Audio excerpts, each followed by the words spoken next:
저는 우리 모든 그리스도인들이 삶의 현장에서 정말 능력 있는 그리스도인들이 다 될 수 있기를 소망합니다. 무엇보다도 하나님께 더욱 인정받을 수 있기를 바라요. 좋은 교회 노현수 목사입니다. 오늘은 출애굽기 여행 22편 출애굽기 18장의 말씀으로 나눕니다. 모세는 정말 능력 있는 사람이었지요. 영유아 시절에는 친어머니에게 확실한 신앙 교육을 받았습니다. 비록 애굽에서 살았지만 그는 하나님의 백성으로서의 정체성을 확실히 가지고 있었잖아요. 그리고 40세까지는 애굽 궁중에서 살면서 당대의 화려한 최고 교육을 받았습니다. 세상에서의 탁월성을 갖추게 된 거지요. 그리고 80세까지는 미디안 광야에서 쓰디쓴 인생 교육을 받습니다. 그래서 내면의 순수함까지도 갖추게 되었습니다. 이런 능력으로 이스라엘 백성들을 출애굽시키게 된 것입니다. 모세는 정말 능력 있는 사람이었습니다. 그런데 하루는 모세의 장인 미디안 제사장 이드로가 찾아와서 모세의 능력을 한층 더 업그레이드 시켜줍니다. 혼자서 일을 다 하지 말고 1000부장, 100부장, 50부장, 10부장을 세워서 함께 일하라는 것입니다. 함께함의 리더십을 이야기하는 거예요. 여러분, 능력 있는 사람 한 사람이 더 능력이 있겠습니까? 능력 있는 사람 여러 명이 함께 할 때에 더 능력이 있을까요? 당연히 여러 명이 함께 할 때에 능력이 있는 거지요. 오늘 여러분에게도 함께함의 리더십이 있기를 소망합니다. 전도서 4장 12절에 이렇게 말씀을 합니다. 한 사람이면 패하겠거니와 두 사람이면 맞설 수 있나니 세 겹줄은 쉽게 끊어지지 아니하느니라. 아멘. 여러분, 다른 사람들과 함께 할 때에 우리는 더 다양하고 더 특별한 은혜를 경험하게 되는 거예요.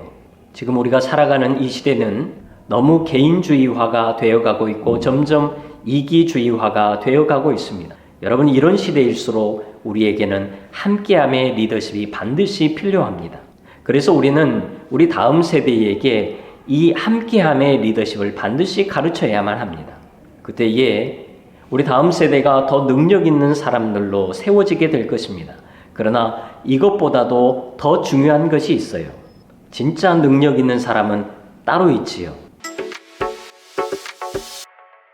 여러분, 오늘 본문에 보면 모세가 능력 있는 사람들을 세우는 것을 보게 됩니다. 그런데 어떤 사람을 세우게 되지요? 똑똑한 사람, 잘생긴 사람, 건장한 사람, 영향력 있는 사람, 이런 사람들을 세워야 될 것 같은데 그런 사람들을 세우지 않습니다. 세상적으로 볼 때에는 분명히 이런 사람들을 세워야 합니다. 그런데 이드로가 이렇게 이야기를 하는 거예요. 출애굽기 18장 21절에 보면 너는 또 온 백성 가운데서 능력 있는 사람들 곧 하나님을 두려워하며 진실하며 불의한 이익을 미워하는 자를 살펴서 백성 위에 세워 1000부장과 100부장과 50부장과 10부장을 삼아 라고 말씀합니다. 여러분, 하나님이 보실 때에는 능력 있는 사람이 바로 이런 사람이라는 거예요. 먼저 하나님을 두려워하는 사람이라는 것입니다. 여러분, 성경 잠언에 보면 핵심 메시지가 여호와를 경외하는 것입니다. 그리고 하나님을 두려워하는 것이 바로 지혜로운 사람이라고 말씀을 하지요. 잠언 9장 10절에 보면 여호와를 경외하는 것이 지혜의 근본이요 라고 말씀합니다. 여러분, 하나님을 두려워하는 것이 왜 지혜가 되는 것일까요? 이것이 무슨 말씀이지요? 여러분, 우리가 왜 두려움을 느끼게 됩니까? 그것에 대해서 더 잘 알게 될 때에 우리는 두려움을 느끼게 됩니다. 모를 때에는 전혀 두려움을 느끼지 않게 되지요. 여러분, 아이들이 신생아 때에는 오히려 주사 맞을 때에 울지를 않습니다. 그런데 조금 자라서 유아 시절이 될 때에는 주사기만 보아도 웁니다. 왜 그렇지요? 주사를 몇 번 맞다 보니까 주사가 아픈지 알게 되기 때문에 그렇습니다. 그래서 두려움이 느껴지는 거예요. 하루 강아지가 범 무서운 줄 모르는 것입니다. 여러분, 우리가 하나님이 어떤 분이신지를 확실하게 알게 된다면 우리는 하나님을 더 두려워하게 되어 있습니다. 하나님의 위대하심과 광대하심을 분명히 보아 알았다면 우리는 하나님을 경외하게 되어 있습니다. 그리고 그 앞에서 한없이 겸손해지게 되겠지요. 그것이 바로 지혜 아닙니까? 그리고 그런 하나님께 우리가 기도를 하게 되기 때문에 우리가 그 능력을 덧입게 되는 것입니다. 그래서 능력 있는 사람이 되는 거지요. 하나님을 두려워하는 것이 우리에게 지혜이고 그것이 곧 우리의 능력이 되는 것입니다.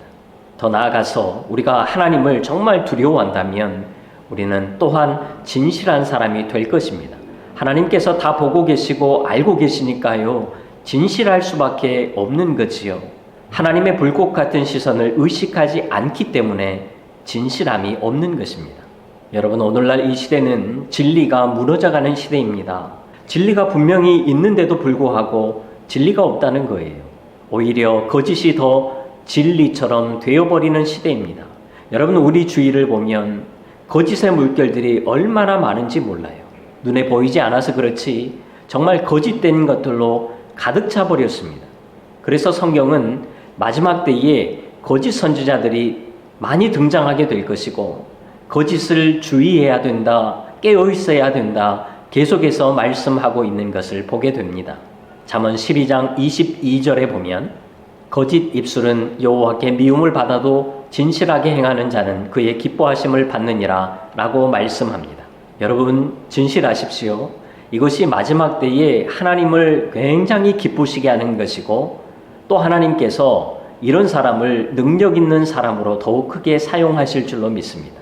그렇다면 진실하다는 것이 무엇일까요? 내가 스스로 진실하다라고 이야기하면 진실한 것입니까? 내 마음에 욕심이 있는지 없는지를 보면 우리는 진실한지를 알 수가 있습니다. 오늘 본문 21절에서도 말씀하잖아요. 진실한 마음은 불의한 이익을 미워하는 것과 연관이 있다라고 분명하게 말씀합니다. 여러분, 욕심이 한번 들어오면 반드시 죄로 이어지게 되어 있습니다. 그리고 욕심이 자리를 잡는 순간 만족이라는 것이 없어요. 죽을 때까지 가는 것입니다. 여러분, 잠언 30장 15절 이하에 보면 거머리의 비유가 나옵니다. 이 거머리에게는 두 딸이 있는데 이들이 다오 계속해서 이야기한다는 거예요. 마치 거머리가 자기 몸집에 비해서 5배 이상 되는 피를 빨아먹다가 결국 죽는 것처럼 이 욕심이라는 것이 한도 끝도 없다는 것입니다. 그렇다 보니까 진실과는 완전히 담을 쌓아가는 것입니다. 여러분, 이런 사람 주위에 사람들이 남아있을까요? 다 떠나버리는 거지요. 그리고 이런 사람은 하나님도 두려워하지 않겠지요. 지혜가 없는 사람입니다. 능력 없는 사람이 되는 거지요. 여러분도 세상에서 정말 능력 있는 사람들이 되십시오. 가진 것과 있는 것을 통한 타고난 사람이 아니라 신앙적 훈련과 학문적 교육을 통해서 정말 탁월한 사람들이 다 되십시오. 무엇보다도 개인의 욕심을 버리고 진실한 사람이 되십시오. 그때에 우리 주위의 사람들이 모이게 될 것입니다. 우리는 그들과 함께 능력 있는 삶을 살아가야 할 것입니다. 그러나 무엇보다도 사람들뿐만 아니라 하나님을 두려워함으로 하나님과 함께하는 삶을 살아가는 지혜로운 우리 성도님들 다 될 수 있기를 간절히 소망합니다. 이것이 진짜 능력 있는 사람인 거예요. 마지막 때에 세상에서뿐만 아니라 하나님께 인정받는 정말 능력 있는 하나님의 백성들 다 될 수 있기를 간절히 소망합니다. 주님과 동행하십시오. 감사합니다.